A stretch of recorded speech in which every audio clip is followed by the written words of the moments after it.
Welcome to week 4 in our 7-week fall series, which we're basing on the book Living Originally, 10 Spiritual Practices to Transform Your Life. We're going to be focusing on what he calls the 5 core practices, and this week the topic is forgiveness, which is really about letting go.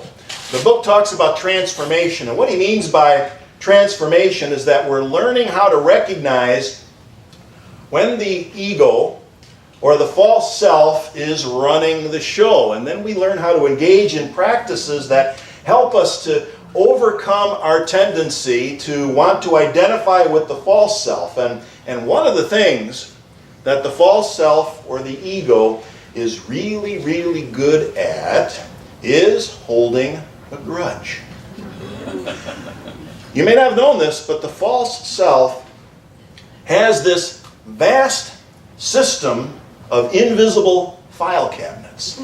It stores away every hurt feeling, every slight, every done me wrong story that we have ever experienced. Big ones, small ones. We carry them around, and then occasionally, just for fun, they pop out so we can relive them, right? And we relive them because, hey, it was so great the first time around, why not do it again? Huh? Does that sound like sanity to you? The truth is that we can't move forward while we're still chained to the past. We can't be transformed as long as we're clinging to our old identity, which includes all of our done me wrong stories.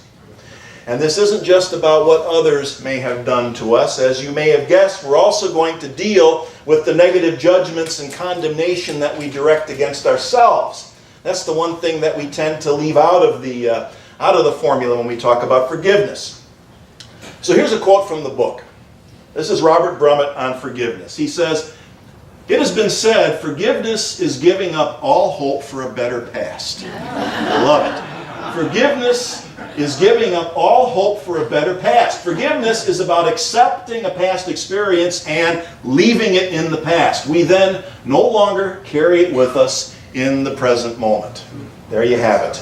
There you have it. That's quite that's a definition of forgiveness that's unlike a lot of the stuff that I've heard all my life about forgiveness. We can't erase our experiences as much as we would like to. But we can learn how to leave them in the past. And that's what forgiveness is all about. Forgiveness, in case you hadn't noticed, is a major, major theme in the life and teachings of Jesus. He talked about it a lot, and more importantly, he did more than just talk about it. He walked the talk. Remember, he refused to condemn the woman who was caught in adultery. And later on, he used his last breath, his last words to forgive his own executioners. And there are more examples than that. I think the passage that's probably most familiar to us comes from the Gospel of Matthew. And this is the story of Peter, who has a question for Jesus about forgiveness. Very simple passage. Once Peter asked him, "Lord, how often should I forgive someone who sins against me? 7 times? No," Jesus replied, 70 times 7. Now, unfortunately, most of our Bibles, I would hazard to say all of our Bibles, do not contain the rest of the story. But I've done some extensive research, and I have it on good authority, that this is what happened next, right after that story. After Jesus tells Peter 70 times 7, Peter goes off to the side. And he starts counting on his fingers. And then he starts scratching in the sand. And he comes back and he says, I get it. I forgive 490 times, and then I can get even. And Jesus does this. Face palm. But being the excellent spiritual teacher that he is, he says, breathe, be aware, accept, forgive. Okay, I made that all up, but it is perfectly consistent with other stories in the Gospels where his students didn't get it. And Jesus got a bit frustrated on several occasions because they didn't seem to catch on quickly enough. Of course, we all know 70 times 7 doesn't mean 490. You can't put a limit on it. You forgive as long as it takes. 7 is one of those symbolic numbers in numerology that means completion. You forgive and you forgive no matter how long it takes. And maybe one of the reasons that Jesus talked so much about forgiveness was because in the Middle East, the culture had a long history of practicing something called blood vengeance. There's a story from Arabic folklore about a man who returned to his village after he'd been gone for several days, and he meets up with his best friend and they sit down to drink tea. And he says, "Do you remember the man who offended me 25 years ago?" And he says, "Well, sure I do." And the friend says, "Well, I killed him 2 days ago." And after a long pause, the man's friend says, "Why were you in such a hurry?" If someone killed a member of your tribe, you killed a member of their tribe, and on and back and forth it goes. We see it in the Middle East today. Ancient tribal and religious animosity playing out that goes back generations. This endless cycle of revenge. Don't want to just single out the Middle East. Look at what happened in Northern Ireland, for example, for so many years. It's the kind of thing that can destroy a culture. It can destroy our humanity. So I would suggest that forgiveness is about our own survival as a species on planet Earth. I think it's good to remember what Confucius once said. He said, "Before you embark on a journey of revenge, dig 2 graves." Holding on to grievances, feeding our anger is self-destructive. It's not good for us spiritually or physically. Author Anne Lamott once wrote that not forgiving is like drinking rat poison and then waiting for the rat to die. Unforgiveness is harmful to our health, and we get to choose. We can hold on to our grievances. We can hold on to our anger. We can hold on to our stories. But we need to know that there's a price to be paid for that in terms of our overall health. Forgiveness means we're giving up our stories. We're giving up our stories about how bad or how wrong someone's been, about how they deserve to be condemned and punished. Forgiveness doesn't mean we don't hold people accountable. And I think that that's one of the biggest blocks to people who get involved in the concept of forgiveness, is because we think that it means we're condoning what was done, or we're letting them off the hook, and that we never hold them accountable. And that's not what it's about at all. We can still require accountability and responsibility without carrying the story and the pain that it causes for the rest of our lives. It's not about letting anyone off the hook. In fact, forgiveness, when you get right down to it, isn't about the other person at all. This is something that we do for ourselves. We're not condoning. We're not declaring something to be okay that is clearly not okay or acceptable. We're simply making a decision to no longer let whatever happened in the past cause us any more discomfort or pain in the present, in this moment.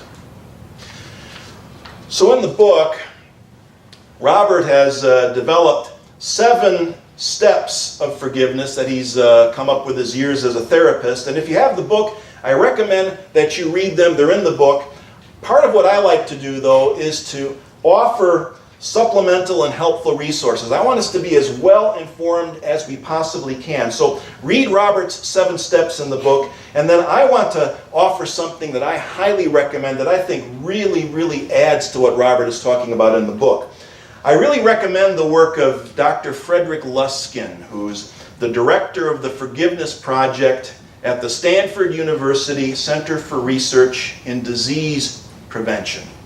Put all that together for a minute. Stanford University, as part of its Center for Research in Disease Prevention, has something called the Forgiveness Project, because they found that there's a link between practicing forgiveness and improving our health and well-being. Dr. Luskin gives a series of steps that are part of a process that he calls Forgive for Good. When we put these steps together with the 7 steps that Robert gives us in the book, we will have the most complete toolkit on the planet for practicing forgiveness. So this morning I want to take a look at 8 of the steps that are a part of Dr. Luskin's Forgive for Good program. So the first step here is we start out by knowing exactly how you feel about what happened and be able to articulate what about the situation is not okay. Then tell a couple of trusted friends about the experience. This is really about the first 2 steps in what we're working on in Living Originally. So we have to be aware, and then we have to accept. But before we can accept, we have to know what it is. We have to be able to articulate it. So we need to get in touch with it. Sometimes it's unpleasant. We'll deal with the unpleasant feelings later on, but it's important to articulate it and explain it. If you're not comfortable sharing it with another person, it's perfectly okay to journal it. The journal is your friend. Write it down until it's clear and makes sense to you. Then the next thing we want to do is to make a commitment. Make a commitment to yourself to do what you have to do to feel better. Forgiveness is for you and not anyone else. And this isn't selfish. It may sound that way, but it's not selfish. We're changing our own consciousness so that we're not bringing the stories of resentment and the thoughts of anger into the world with us, into our relationships and interactions. So it's something we do for ourselves that ultimately plays out in the world around us.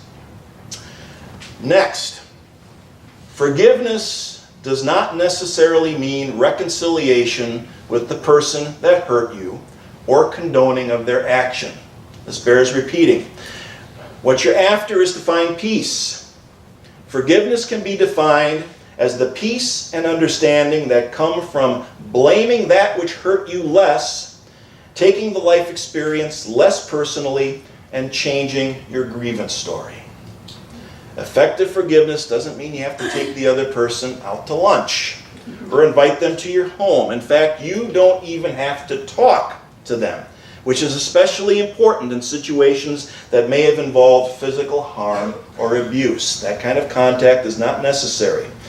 One of the things that we can remember is that for each and every one of us, our actions always have consequences. In other words, karma works. So forgiveness isn't about letting anyone off the hook. We forgive and we let karma take care of itself.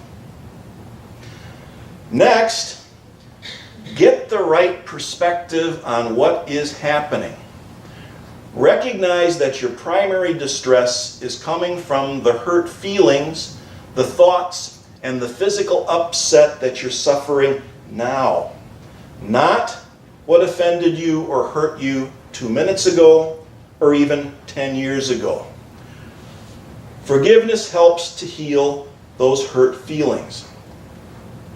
He's talking about the importance of staying in the now moment. Whatever it is that we're not able to let go of and forgive is affecting us right now, in this moment. What happened in the past is over and done, and yet the distress is still here because it's due to something we're carrying with us and holding on that we have to deal with right now. So that's the perspective to maintain. Okay, this next step is important because when we practice awareness and we come up with a situation that is asking for our forgiveness, and we begin to feel that sense of anxiety that's perfectly normal. If we begin to feel upset, if we begin to feel anxious, we can practice whatever simple stress management technique we like to use to soothe the body's flight or fight response, because some of these things can be big and they may bring up some very unpleasant feelings. So we need to remember how to take some time to go into the silence, to breathe. If you like to play some soothing music in the background, whatever it is that you need to do to help you get into a calm space of mind when you're facing a stressful situation, you want to incorporate that into this practice because it will be a huge help. Okay, after that, we give up expecting things from other people or from our life that they do not choose to give to us. We recognize the unenforceable rules that we have for our health or how you or other people must behave. Remember that you can hope for health, love, peace, and prosperity and work hard to get them. In other words, other people, other situations have no power over you to keep your good, to keep our good from us, unless we choose to give them that power. So we look at our expectations and we realize when we are giving that power away to a person or a situation, thinking that they or the situation can withhold our good from us, that we can work to cooperate with whatever life presents, that we can work hard to realize that love, peace, prosperity, or whatever it is that we want to manifest in our lives. We reclaim that power, and that's what forgiveness can help us to do. All right, this next one, this is my favorite. I love this line. Remember that a life well lived is your best revenge. Let's face it. There's probably going to be a little thought of, revenge in there. Oh, you'd like to get even. Oh, you'd like to take one last shot at the person. A life well lived is the best thing that you can do in that situation. Work hard. Instead of focusing on the wounded feelings and giving them power over you, learn to look for the love, the beauty, and the kindness that's around you, and I might add, in you. Forgiveness is about personal power. Remember that a life well lived is the best revenge. Finally, amend your grievance story to remind you of the heroic choice to forgive, to remind you of the heroic choice that you've just made to deal with this, to allow it into your awareness, to see it, to accept it, and then to take the additional step of saying, I'm done with you. I'm done with you. No more pain, no more anxiety, whatever it is in the present. I'm done with you. I choose to forgive. I choose to let it go. And I will repeat this process as often as it takes if it comes up again. So we get to be, in that case, the hero in our own life story. I have made the heroic choice to forgive. Yes, this happened to me, and I choose to move past it and be free. That's the final step in that process of liberation, is to write that last chapter. I am free. So we need to remember that the ego, the false self, it wants to hold on to this stuff because it likes to be right and it likes to be in control. And this is where we have to affirm that we are, in truth, more than just this grudge-holding personality that wants to relive our old stories and perpetuate the pain. That's what Robert is talking about when he says that part of the forgiveness process is to always maintain awareness of our higher power, our spiritual self, our higher self, our original self. We need to ask help sometimes from that higher power. This is another area where Robert's guided meditation can be so very helpful. We've given you a link in the handout in your bulletin. You can go online, and there is a guided meditation for each one of these practices. Robert will take you through about a 14 or 15 minute guided meditation that will help you to go through the process and to stay in touch with that spiritual power that we have, so that it will energize you and guide you through it. And you can engage the practice then at your own pace in whatever way is comfortable for you.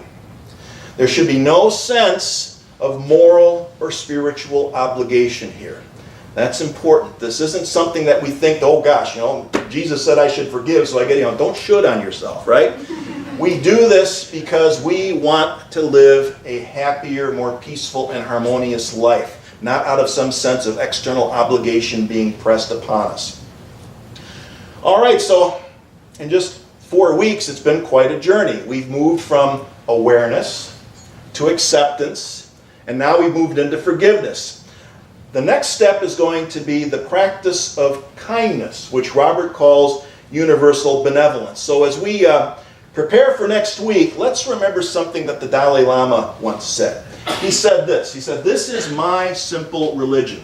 There is no need for temples, No need for complicated philosophy. Our own brain, our own heart is our temple. The philosophy is kindness. Or as he says, more simply, my religion is kindness. So that's going to be the topic for next week.